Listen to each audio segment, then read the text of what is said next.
जय श्री राधे कृष्ण। वैशाख मास महात्मा का पहला अध्याय। इस अध्याय में वैशाख मास की श्रेष्ठता, उसमें जल, व्यंजन, छत्र, पादुका और अन्न आदि दानों की महिमा का वर्णन किया गया है।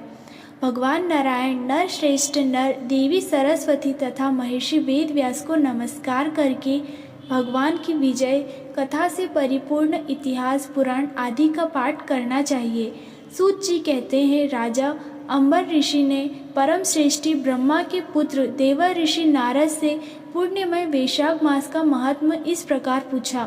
ब्रह्मन, मैंने आपसे सभी महीनों का महत्व सुना। उस समय आपने यह कहा था कि सब महीनों में वैशाख मास श्रेष्ठ है, इसलिए यह बताने की कृपा करें कि वैशाख मास क्यों भगवान विष्णु को प्रिय है और उस समय कौन कौन से धर्म भगवान विष्णु के प्रति कारक हैं। नारद जी ने कहा, वैशाख मास को ब्रह्मा जी ने सब मासों में उत्तम सिद्ध किया है। वह माता की भांति सब जीवों को सदा अभिष्ट वस्तु प्रदान करने वाला है। धर्म, यज्ञ, क्रिया और तपस्या का सार है। संपूर्ण देवताओं द्वारा पूजित है। जैसे विद्याओं में वेद विद्या, मंत्रों में प्रणव, वृक्षों में कल्प वृक्ष, धेनुओं में कामधेनु, देवताओं में विष्णु, वर्णों में ब्राह्मण, प्रिय वस्तु में प्राण, नदियों में गंगा जी, तेजों में सूर्य, अस्त्रों में शामतरों में चक्र, धातुओं में सुवर्ण, वैष्णवों में शिव तथा रत्नों में कौस्तुभ मणि है। उसी प्रकार धमक साधन भूत महीनों में वैशाख मास सबसे उत्तम है। संसार में इसके समान भगवान विष्णु को प्रसन्न करने वाला कोई दूसरा मास नहीं है। जो वैशाख मास में सूर्योदय से पहले स्नान करता है, उससे भगवान विष्णु निरंतर प्रीति करते हैं। पाप तभी तक गरजते हैं जब तक जीव वैशाख मास में प्रातःकाल जल में स्नान नहीं करता है।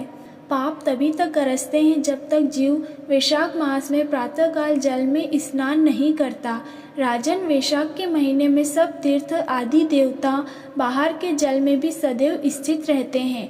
भगवान विष्णु की आज्ञा से मनुष्य को कल्याण करने के लिए वे सूर्योदय से लेकर 6 दंड के भीतर तक वहाँ मौजूद रहते हैं। वैशाख के समान कोई मास नहीं है, सतयुग के समान कोई युग नहीं है, वेदों के समान कोई शास्त्र नहीं है और गंगा जी के समान कोई तीर्थ नहीं है।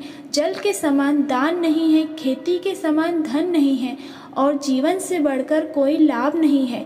उपवास के समान कोई तप नहीं, दान से बढ़कर कोई सुख नहीं, दया के समान धर्म नहीं, धर्म के समान मित्र नहीं, सत्य के समान यश नहीं, आरोग्य के समान उन्नति नहीं, भगवान विष्णु से बढ़कर कोई रक्षक नहीं और वैशाख मास के समान संसार में कोई पवित्र मास नहीं है।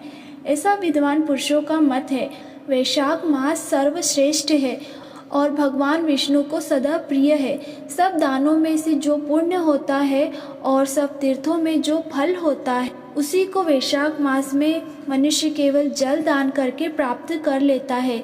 जो जल दान में असमर्थ है, ऐसे ऐश्वर्य की अभिलाषा रखने वाले पुरुष को उचित है कि वह दूसरे को प्रबोध करे, दूसरे को जल दान का महत्व समझावे।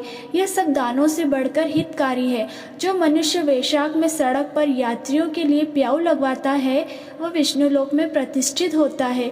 नभ श्रेष्ठ प्रपादान, पोसला या प्याऊ देवताओं, पितरों तथा ऋषियों को अत्यंत प्रीति देने वाला है। जिसने प्याऊ लगवाकर रास्ते के थके मांदे मनुष्यों को संतुष्ट किया है, उसने ब्रह्मा, विष्णु और शिव आदि देवताओं को संतुष्ट कर लिया है। राजन, वैशाख मास में जल की इच्छा रखने वाले को जल, छाया चाहने वाले को छाता और पंखे की इच्छा रखने वाले को पंखा देना चाहिए।